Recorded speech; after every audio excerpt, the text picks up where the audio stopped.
हम खुश नसीब कितने, प्रभु का मिला सहारा।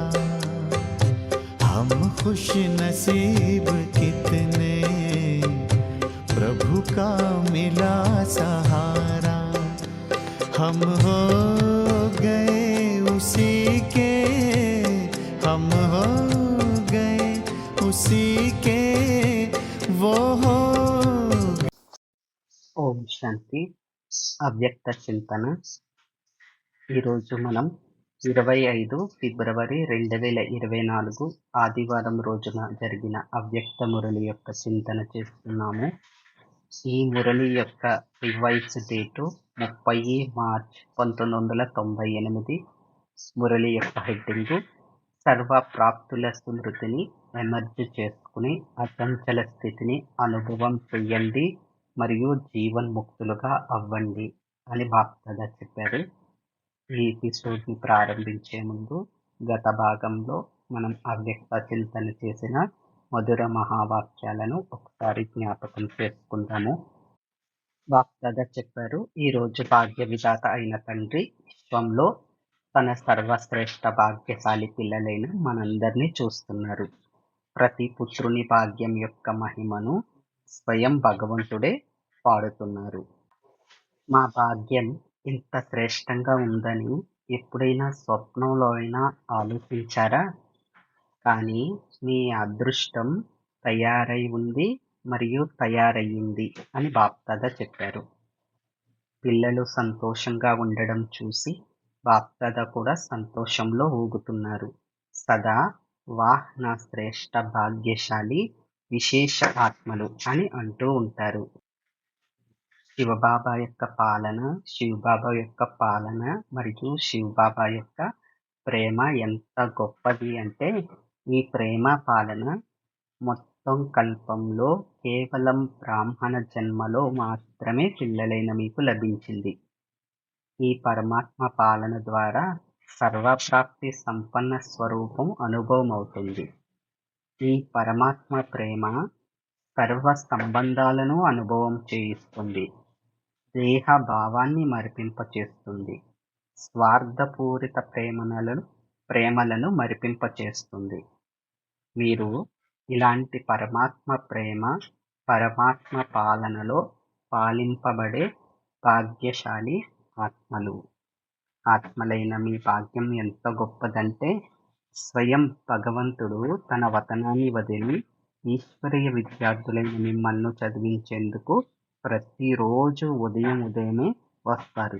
ఇలాంటి అద్భుతమైన టీచర్ని మీరు ఎప్పుడైనా చూసారా అని బాప్దాదా అడిగారు.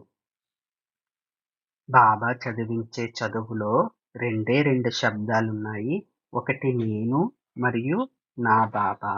ఈ 2 శబ్దాల్లోనే సృష్టి చక్రం, డ్రామా, కల్పవృక్షం ఏదైనా సరే పూర్తి జ్ఞానం అంతా ఈ 2 శబ్దాల్లోనే ఇమిడి ఉంది అని బాప్దాదా చెప్పారు.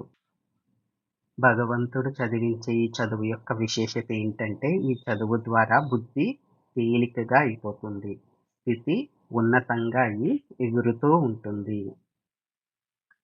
ఈ జ్ఞాన మార్గంలో వెళ్ళేటప్పుడు వచ్చే అన్ని ప్రశ్నలకి బాప్దాదా చెప్పే ఏకైక మహావాక్యం ఫాలో ఫాదర్, తండ్రిని అనుసరించండి. తండ్రిని అనుసరించండి అనే మాటలో 2 శబ్దాలున్నాయి.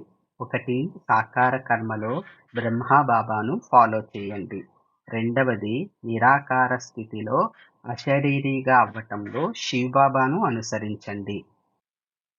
యోగం కుదరటలేదు, యోగం చెయ్యాలనుకుంటున్నాం కానీ శ్రమ అయిపోతుంది అని చెప్పినటువంటి పిల్లలకు బాప్దాదా చెప్పిన కారణం ఏంటి అంటే, మీ భాగ్యం యొక్క ప్రాప్తులు ఎమర్జ్గా ఉంచుకోవటం లేదు, మీరు మర్చిపోతున్నారు. బాప్దాదా ద్వారా లభించిన ప్రాప్తులను మీ ఎదురుగా ఉంచుకుంటే శ్రమ అనేదే ఉండదు. చాలా సహజమైన పురుషార్థం ఏంటి అంటే, బాబా ద్వారా లభించిన ప్రాప్తులను ఎల్లప్పుడూ స్మరణలో ఉంచుకోండి. బ్రాహ్మణ జన్మ తీసుకున్నది మొదలు ఇప్పటి వరకు కూడా మీ భాగ్యాన్ని స్మృతిలో ఉంచుకోండి. అలజడిలోకి రాకండి, అచంచలంగా ఉండండి. మరి మీ స్మృతి చిహ్నం ఏంటంటే అచల్ మందిరం, అంతేగాని అలజడి మందిరం కాదు కదా అని బాప్దాదా అడిగారు. పిల్లలు జ్ఞానములో అయితే మంచిగా పాస్ అయిపోతున్నారు. ఇది సైడ్ సీన్స్, ఇది డ్రామా కదా, ఇలా అన్నీ చెప్తూ ఉన్నారు. ఒకవైపు చెప్తున్నారు, మరొక వైపు చలిస్తూ ఉన్నారు. ఎప్పుడైనా సూక్ష్మ పురుషార్థంలో లేదా బుద్ధి అలజడిగా అయిపోతున్నప్పుడు మధువనంలోని అచ్చల్ గారిను గుర్తు చేసుకోండి అని బాప్దాదా చెప్పారు. కనుక కేవలం గుర్తు తెచ్చుకోవడమే కాదు, ఆలోచించడమే కాదు, ఆ స్వరూపంలో స్థితులైపోవాలి. తండ్రిని స్మృతి చేస్తున్నారు, కానీ తండ్రి స్మృతితో పాటు తండ్రి ఏదైతే ఇచ్చారో దానిని కూడా స్మరణలో ఉంచుకోండి అని బాప్దాదా చెప్పారు. బాబా మిమ్మల్ని ఎలా తయారు చేశారో, బాబా ద్వారా ఏమి లభించిందో పదే పదే గుర్తు తెచ్చుకోండి పిల్లలు అని బాప్దాదా చెప్పారు. ఇది గడిచిన భాగంలో మనం అవ్యక్త చింతన చేసిన మధుర మహావాక్యాలు. ఇప్పుడు ఈ రోజుటి భాగంలో అవ్యక్త చింతన చేద్దాము. ఈ రోజుటి ఎపిసోడ్లో అవ్యక్త చింతన చేసే మధుర మహావాక్యాలు. బాప్దాదా ఈ సంవత్సరం తర్వాత ప్రతి పుత్రుణ్ణి జీవన్ముక్తి స్థితిలో చూస్తారు. నిరంతర కర్మయోగి, నిరంతర సహయోగి, నిరంతర సహజ యోగి, నిరంతర ముక్త ఆత్మ యొక్క సంస్కారాలని ఇప్పటి నుండే అమలులోకి, అనుభవంలోకి తీసుకురండి. బాప్దాదా ఇంతకు ముందు కూడా సూచన ఇచ్చారు. సమయం, ప్రకృతి, భక్తాత్మలు, దుఃఖీ ఆత్మలు వీరందరూ మీకోసం ఎదురు చూస్తూ ఉన్నారు. మీరందరూ ముక్తులుగా అయితే ఈ సర్వాత్మలు, ప్రకృతి, భక్తులు కూడా ముక్తి అయిపోతారు అని బాప్దాదా చెప్పారు. బాప్దాదా అడిగారు, మీ మనసులో వారి దుఃఖ విలాపం అనుభూతి అవ్వటం లేదా?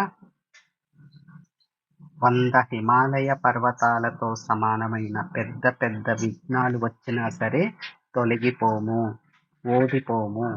ముక్తి సంవత్సరం యొక్క కిరీటధారణ మహోత్సవాన్ని తప్పకుండా జరుపుకుంటాము అని ప్రతిజ్ఞ చేయండి అని బాబా తెలియచేశారు. ప్రతిజ్ఞ చేసి మర్చిపోవటం కాదు, జరగాల్సిందే అని దృఢ సంకల్పం చేయండి అని బాప్దాదా అన్నారు. ఎందుకంటే బాబా చెప్పారు, ఎక్కడ దృఢత ఉంటుందో, స్ట్రాంగ్ ఉంటుందో అక్కడ సఫలత లేకపోవడం అనేది అసంభవం అని బాప్దాదా చెప్పారు. ఇప్పుడు ఈ మధుర మహావాక్యాల యొక్క చింతన చేద్దాము. బాప్దాదా చెప్పినట్లుగా మనందరం కూడా జీవన్ముక్త స్థితిని అనుభవం చేసుకోవాలి. భవిష్యత్తులో అనగా సత్యయుగంలో మనందరం ప్రాక్టికల్గా జీవన్ముక్త స్థితిలోనే ఉంటాం. కానీ అప్పుడు దుఃఖము కానీ అశాంతి కానీ ఏమీ ఉండదు. ఈనాటి సంగమ యుగంలోని శ్రేష్ఠ పురుషార్థానికి ప్రతిఫలంగా ప్రాలబ్ధాన్ని సత్య త్రేతాయుగంలో మనము జీవన్ముక్త స్థితిని అనుభవం చేస్తాం. అనగా ఎలాంటి దుఃఖం కానీ అశాంతి కానీ సమస్యలు కానీ ఏమీ లేనిటువంటి ముక్త స్థితిని జీవించి ఉండగానే ముక్త స్థితిని అనుభవం చేస్తాం. అందుకే బాబా చెప్తారు, పిల్లలు మీరు మరజీవ ఆత్మలు, అనగా మరణించి జీవిస్తున్న ఆత్మలు. మనం కలియుగంలోని మరణించము, సంగమ యుగంలో జన్మించాము. కాబట్టి కలియుగంలోని జన్మ యొక్క అలవాట్లు కానీ, సంస్కారాలు కానీ, పద్ధతులు కానీ మనకి ఇప్పుడు ఏమీ కూడా ఉండకూడదు మాట. మామూలుగా చూడండి, ఎవరైనా శరీరం వదిలిపెట్టి మరో జన్మ తీసుకుంటే ఆ గత జన్మ ఏమి కూడా జ్ఞాపకం ఉండవు. అదేవిధంగా మనకు ఈ సంగమ యుగంలో బాబా దగ్గర దివ్యమైన బ్రాహ్మణ జన్మ లభించింది. కలియుగంలోని పాత స్వభావ సంస్కారాలు ఏవి కూడా మనకి ఉండకూడదు మాట. అటువంటి జీవన్ముక్తి స్థితిని అనుభవం చేయాలి అంటే మనం నిరంతర కర్మయోగిలుగా, నిరంతర సహజ యోగిలుగా, నిరంతర ముక్తి ఆత్మలుగా ఉండాలి. ఇప్పటి నుండి ఆ అనుభవాన్ని తీసుకురావాలి. బాబా చెప్తారు కదా, ఇప్పుడు సంగమ యుగం యొక్క షూటింగ్ జరుగుతుంది అని. ఈ సంగమ యుగంలో షూటింగ్లో మనం ఎలాంటి సంస్కారాలు నింపుకుంటామో అటువంటి సంస్కారాలతో కూడిన జన్మలు సత్య, త్రేత, ద్వాపర, కలియుగం వరకు మరుసటి కల్పం వరకు వస్తాయని బాప్దాదా చెప్తారు. కాబట్టి మనం ఎంతెంతగా నిరంతర కర్మయోగి స్వరూపంలో ఉంటూ ప్రతి కర్మ చేస్తూ కూడా బాబా స్మృతిలో, బాబా గారిచ్చిన ప్రాప్తుల స్మృతిలో ఉంటామో అంతంతగానే మనం జీవన్ముక్త స్థితిని అనుభవం చేయగలం. మనము చూడడానికి కలియుగంలో ఉన్నప్పటికీ మన ఆత్మ అనగా మనస్సు, బుద్ధి, సంస్కారాలు సంగమ యుగంలో ఉన్నాయి. సంగమ యుగం యొక్క సంస్కారాలు ఏంటి అంటే భవిష్యత్తు దేవతా సంస్కారాలను తయారు చేసే బ్రాహ్మణ సంస్కారాలు అన్నమాట. అందుకనే బాబా చెప్తారు, బ్రాహ్మణుల నుండి ఫరిస్తాలుగా, ఫరిస్తాల నుండి దేవతలుగా అవుతారు అని అంటారు. బ్రాహ్మణులుగా అవ్వకుండా ఫరిస్తాలుగా అవ్వము, దేవతలుగా అవ్వము. ఎప్పుడైతే మనము ప్రతి సెకను బాబా స్మృతిలో, బాబా ఇచ్చిన జ్ఞానం యొక్క స్మృతిలో, బాబా ఇచ్చిన గుణాల యొక్క స్మృతిలో, బాబా ఇచ్చిన ప్రాప్తుల యొక్క స్మృతిలో ఉంటామో అప్పుడు మన యోగం నిరంతర సహజ యోగంగా అవుతుంది. మనం యోగం చేయటంలో శ్రమ కలగడానికి కారణము మనకు లభించిన ప్రాప్తులను గుర్తు చేసుకోకపోవటమే అని బాబా చెప్పారు కదా. కాబట్టి మనం ఎప్పుడూ కూడా ఉమంగ ఉత్సాహాలతో ఈ బ్రాహ్మణ జీవితాన్ని సంపూర్ణంగా జీవించాలన్నమాట. ఈ బ్రాహ్మణ జీవితంలో ఏవైనా అప్రాప్తి ఉంది, ఏదైనా అసంతుష్టత ఉంది అంటే అది మన అజ్ఞానమే. సాధారణంగా మనిషికి ఎప్పుడు అసంతృప్తి ఉంటుంది, ఎప్పుడు అప్రాప్తి భావన అనేది కలుగుతుంది. ధనం లేదనుకోండి అప్రాప్తి భావన, అసంతుష్టత. ఇల్లు లేదనుకోండి అసంతుష్టత, అప్రాప్తి. అలాగే వస్తువులు లేకపోతే అసంతుష్టత, అప్రాప్తి అనేవి కలుగుతూ ఉంటాయి. మరి ఈనాటి కలియుగ వాతావరణాన్ని చూసినట్లయితే సదుపాయాలకు కానీ, సౌకర్యాల విషయంలో కానీ, ధనం విషయంలో కానీ ప్రతి ఒక్కరిది కూడా లోటు లేని స్థితే ఉన్నదన్నమాట. అనగా దేనికి కూడా కొరత లేకుండానే ఉంది కదా. మనందరం ప్రాక్టికల్గా చూస్తున్నాం. కానీ మనం ఒకటి గుర్తుపెట్టుకోవాలి, లౌకికంలో కూడా చెప్తారు, ఒక కోరిక పూర్తి అవుతే 4 కోరికలు మళ్ళీ పుడతాయి అనేసి. అంటే మనిషి ఆశకి అంతు లేదు అని అంటారు. ఎప్పుడైతే ధనము వచ్చినప్పుడు ఇంకా ధనం కావాలని ఆశ పెట్టుకుంటే ఇంకా ఆ ధనం లభించే విషయంలో సంతృప్తి ఉండదు. అలాగే వస్తువుల విషయంలో, సదుపాయాల విషయంలో, సౌకర్యాల విషయంలో కూడా కోరికలు పెరిగే కొలది, ఎక్స్పెక్టేషన్స్ పెరిగే కొలది కూడా అసంతృప్తి, అప్రాప్తి అనేది ఉంటుంది. కనుక బాబా చెప్పిన మధుర మహావాక్యం గుర్తుపెట్టుకోవాలి. ఏంటి అంటే, పిల్లలు పొట్టకి ఒక 2 రొట్టెలు, ఒక పప్పు సరిపోతుంది అని బాప్దాదా చెప్తూ ఉంటారు కదా మురళీల్లో. అలా ఏంటి అంటే, మనం ఎంతైతే సంతుష్ట ఆత్మలుగా ఉంటామో, అంటే ఏ పురుషార్థం చేయకుండా అలాగే ఉండిపోమని కాదు, సదుపాయాలు తీసుకోవద్దని కాదు, సాధనాలు తీసుకోవద్దని కాదు. బాబా చెప్పారు, సాధనాలు ఉపయోగించుకోండి. సైన్స్ ద్వారా వెలువడిన ఈ సాధనాలన్నీ మీ పురుషార్థాన్ని పెంచడం కోసమే. కానీ ఆ సాధనాలలో పడిపోయి సాధనను మాత్రం మర్చిపోకండి. మనకి ఎవరైనా సరే ఏదైనా ఒకటి బహుమతిగా ఇస్తే, బ్రాహ్మణాత్మలు మనకి బహుమతిగా ఇస్తే అప్పుడు మనం ఏమనుకోవాలి, ఆ వస్తువు ఎవరిది, బాబాది, బాబా ఇచ్చారు అనే భావనలోకి పరివర్తన చేసుకోవాలి. ఇలా వస్తువైనా, సమయమైనా, సందర్భమైనా ఏదైనా సరే మనము లౌకికం నుండి అలౌకికంలోకి పరివర్తన చేసుకోవాలి. శ్వాస, సంకల్పం, సమయము, సందర్భం వీటన్నిటిని కూడా మనం లౌకికం నుండి అలౌకికంగా మార్చుకున్నప్పుడు బాబా స్మృతి, బాబా ద్వారా లభించిన ప్రాప్తులు సహజంగానే మనకి జ్ఞాపకం ఉంటాయి కదా. అందుకనే మనం బాబాను స్మృతిలో ఉండడము అంటే కేవలం పరంధామంలో నిరాకార బాబాను స్మృతి చేయడమే కాదు. 24 గంటల్లో మేలుకుని ఉన్నప్పుడు నిరాకార శివ బాబాని స్మృతి చేయటము అసంభవం. పూర్తిగా అంత సమయము స్మృతి చేయడము అసాధ్యమన్నమాట. కానీ బాబా చెప్తూ ఉంటారు. బ్రహ్మ బాబా తన అనుభవాన్ని సాకార మురళిలో వినిపిస్తూ ఉంటారు. నేను కూడా భోజనం చేసేటప్పుడు బాబాకు తినిపిస్తున్నాను, బాబా రథానికి తినిపిస్తున్నాను అనే స్మృతిలో ఉండడానికి ప్రయత్నిస్తుంటాను. కానీ మరలా మనసు ఎక్కడికెక్కడికో వెళ్ళిపోతుంటుంది. ఇది చాలా శ్రమతో కూడిన పని అని అంటారు.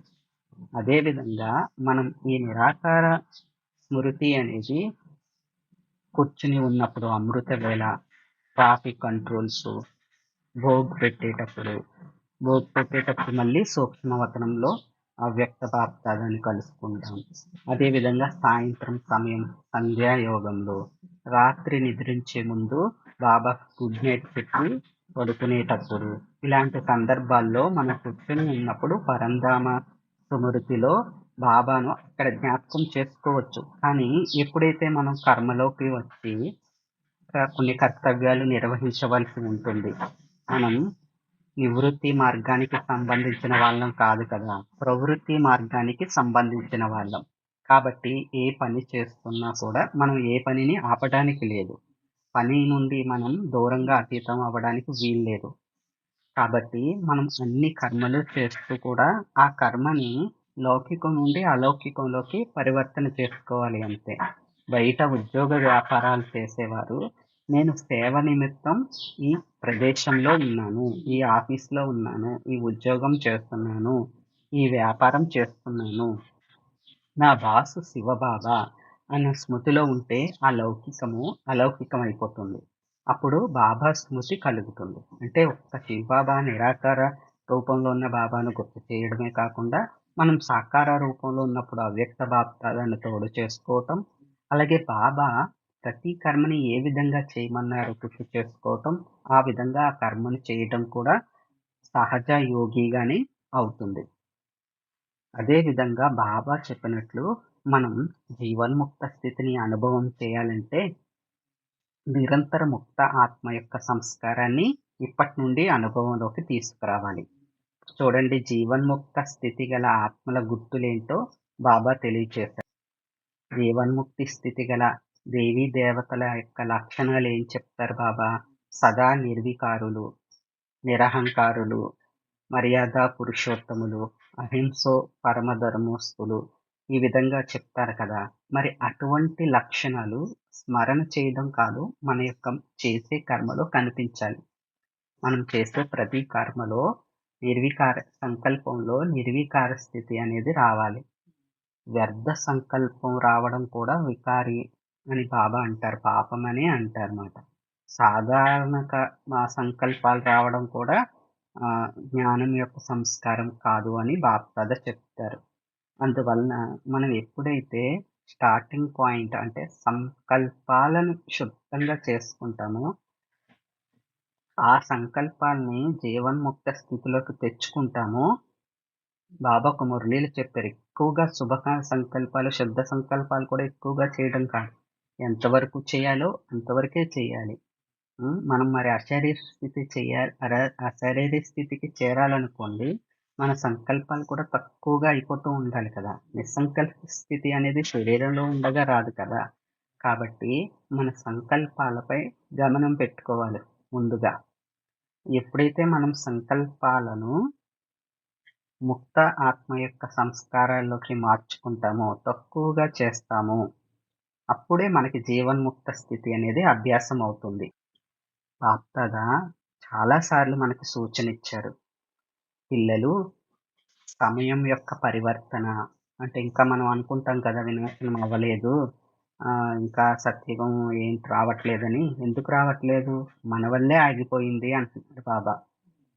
ఎందుకు ఆగిపోయిందంటే, ప్రకృతి ఏమో మీకోసం విజయమాల పట్టుకుని వెయిట్ చేస్తుంది. విజయం యొక్క గంట ఎప్పుడు మోగించాలి ఓ భవిష్య రాజ్యాధికారి ఆత్మలని మనల్ని చూస్తూ ఉండిపోయిందంట. భక్తులేమో మా పూజ్య దేవీ దేవతలు ఎప్పుడు మాపై ప్రసన్నమై మాకు ముక్తి వరదానాన్ని ఇస్తారు అని ఆ రోజు గురించి ఎదురు చూస్తూ ఉండిపోతున్నారంట. మరి దుఃఖీ ఆత్మలు అంటే దుఃఖంలో అశాంతితో ఉన్న ఆత్మలు ఎప్పుడు దుఃఖహర్త సుఖకర్త ఆత్మలు ప్రత్యక్షం అవుతారని పిలుస్తూ ఉన్నారంట. మరి వీరందరూ కూడా పిల్లలైన మీకోసమే ఆగిపోయారు. మిమ్మల్ని ఆహ్వానిస్తున్నారు.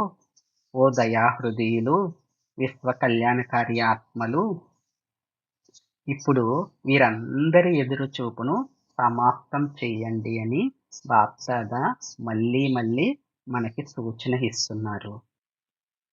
మరి ప్రకాష్ మణి దాదీజీ గారు ఒక క్లాస్లో చెప్పారు అప్పట్లో.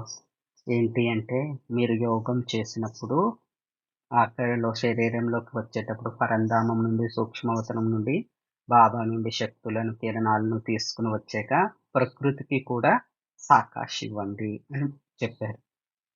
ఎందుకంటే మన యొక్క యోగ కిరణాల ద్వారా శక్తిశాలి పవిత్ర శుద్ధ కిరణాల ద్వారా ప్రకృతి కూడా పరివర్తన అవుతుంది. మరి మనం ఈనాటికి ప్రత్యక్షంగా చూస్తున్నాం. భక్తి అనేది అంతకంతకు పెరిగిపోతూనే ఉన్నది. ఏ దేవాలయాల్లో కానీ మందిరాల్లో కానీ భక్తుల యొక్క క్యూ అనేది పెరిగిపోతూ ఉంది. భక్తి ఎప్పుడు పెరుగుతుంది? ఎప్పుడైతే దుఃఖము పెరుగుతుందో, అశాంతి పెరుగుతుందో, దాని నుండి ముక్తం అవ్వడానికి ఎక్కువ మంది దేవాలయాల దగ్గరకు వచ్చి దేవతలను పూజిస్తూ ఉంటారు, ప్రార్థిస్తూ ఉంటారు. మరి దీనికి గుర్తు ఏంటి అంటే అశాంతి దుఃఖము పెరిగిపోతుందనే కదా అర్థం. కాబట్టి బాబా అంటున్నారు, పిల్లలు మీ మనసులో వీరందరి దుఃఖం యొక్క విలాపం వినిపించట్లేదా? చాలాసార్లు బాప్దాదా ఈ ప్రశ్న మనల్ని అడిగారు. భక్తుల యొక్క గంటలు మీకు వినిపించట్లేదా? వాళ్ళ యొక్క అరుపులు, దుఃఖంతో కూడిన అరుపులు మీకు వినిపించట్లేదా అని. మామూలుగా కూడా లౌకికంలో సన్యాస జీవితం గడిపే కొద్దిమంది మహాన్ సన్యాసి ఆత్మలకి ఏంటంటే, ఎక్కడైనా ఒక విచారకరమైన దుఃఖంతో కూడిన సంఘటన జరిగినప్పుడు వాళ్ళ మనసుకి ఆ దుఃఖం యొక్క వైబ్రేషన్స్ చేరి వాళ్ళు ధ్యానంలో నిమగ్నమైపోయేవారంట. మరి పరమాత్మ జ్ఞానం లేని అటువంటి మహానాత్మలే అటువంటి స్థితిలో ఉన్నప్పుడు డైరెక్ట్ పరమాత్మ యొక్క రచనైన బ్రాహ్మణాత్మలైన మనం మరి దుఃఖంతో కూడిన భక్తాత్మలు, దుఃఖి అశాంతితో కూడిన ఆత్మల యొక్క పిలుపు మనం ఎందుకు వినిపించుకోలేకపోతున్నాము? ఎందుకు అంటే మన చెవులలో మన యొక్క శబ్దాలే ఈ అశాంతి, అసంతుష్టత, అప్రాప్తి యొక్క శబ్దాలు ఇతరుల అరుపులను కానీ పిలుపుల యొక్క వైబ్రేషన్లు కానీ వినిపించనీయకుండా చేసేస్తాయన్నమాట. ఇప్పుడు చూడండి, చెవులలో ఏదైనా డస్ట్ పడి ఉన్నప్పుడు శబ్దాలు ఎక్కువగా మనం ఈ శరీరం ద్వారా వినలేమన్నమాట. ఎప్పుడైతే చెవులను క్లీన్ చేస్తామో అప్పుడు శబ్దాలు అనేవి స్పష్టంగా వినగలుగుతాం. అదేవిధంగా ఎప్పుడైతే సైలెంట్గా ఉంటుందో వాతావరణం, అప్పుడు చిన్నపాటి శబ్దం కూడా బాగా వినిపిస్తుంది. అదేవిధంగా మన స్థితిని పూర్తి సైలెన్స్లోకి తీసుకువెళ్ళినప్పుడు, శాంతి ధామమైన పరంధామంలో స్థితి చేసి శాంతి సాగరుడైన శివబాబా యొక్క స్మృతిలో లీనమైనప్పుడు, అప్పుడు బాప్దాదా చెప్పిన వీరందరి యొక్క నినాదాలు, విలాపాలు, పిలుపులు, ఆహ్వానాలు అన్నీ కూడా మనకి అనుభూతి అవుతాయన్నమాట. ఎవరో మనకి దుఃఖంతో అశాంతితో పిలుస్తూ ఉన్నారు, రక్షించండి అని అన్నట్లుగా అనుభూతి అవుతూ ఉంటుంది మాట. కనుక బాప్దాదా చెప్పినట్లుగా సమయానికి, ప్రకృతికి, భక్తాత్మలకు, దుఃఖి అశాంతి ఆత్మలకు మనం యోగదానం ప్రతిరోజు అనేక విభిన్న పద్ధతుల ద్వారా మనం యోగదానం చేయాల్సి ఉంటుందన్నమాట. చేయాల్సి ఉంటుందని కాదు, చెయ్యాలి కూడా. వాళ్ళకి చెయ్యాలి అంటే శాంతి, ఆనందం, ప్రేమ, శక్తి, పవిత్రత, ఈ జ్ఞానము ఇవన్నీ కూడా మనలో సంపన్నంగా నిండుగా ఉండాలి. మనమే కొరతతో ఉన్నామనుకోండి, ఇతరులకప్పుడు మనం ఏమి ఇవ్వగలుగుతాము?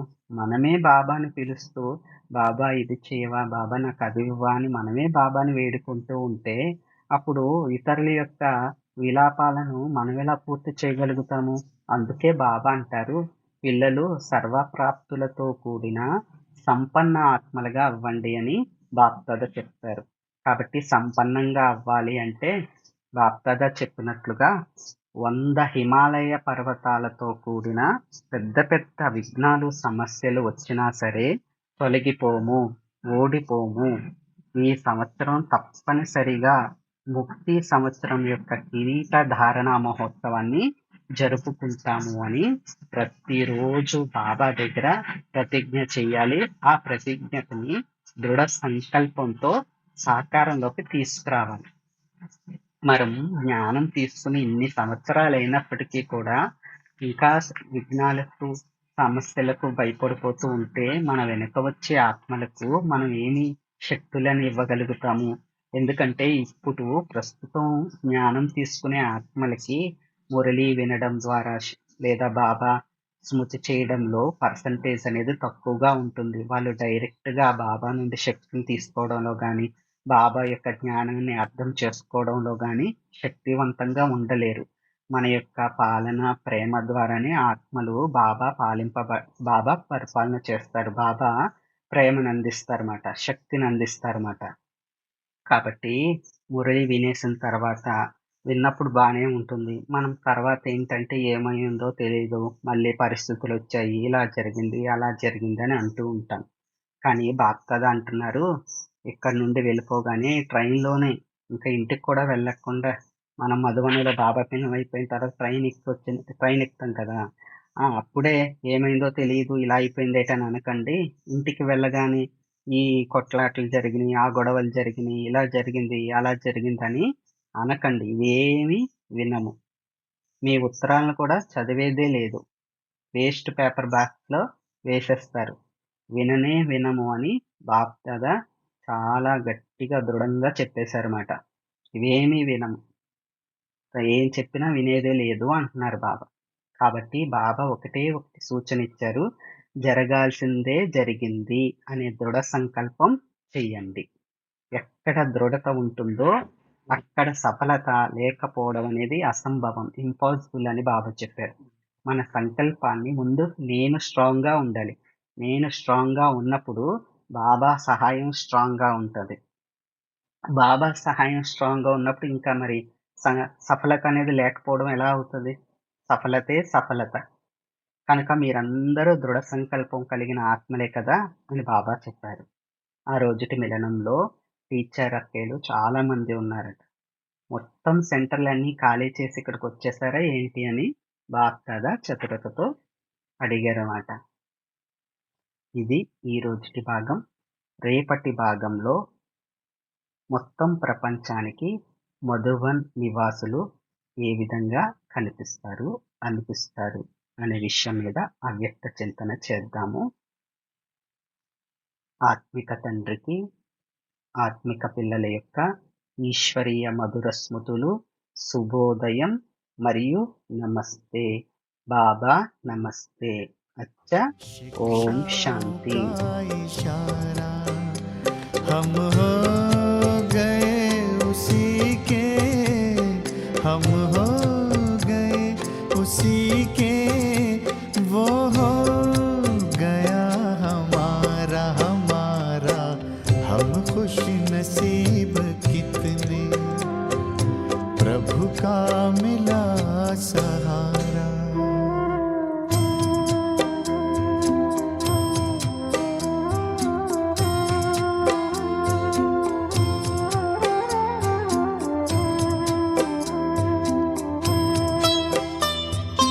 नजरों से तूने मेरी तस्वीर है सजाई,